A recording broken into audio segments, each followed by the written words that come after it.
Here is my 379 Peterbilt record truck.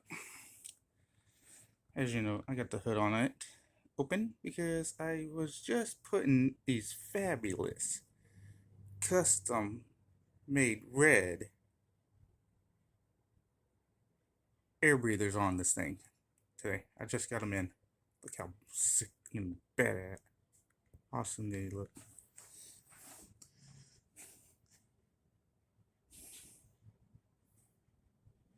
Got my custom stacks on it and my custom mirrors. They were 3D printed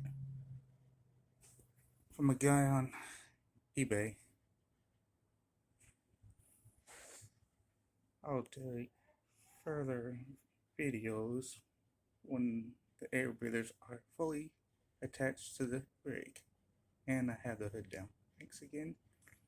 Remember, like, subscribe, and comment. Thank you.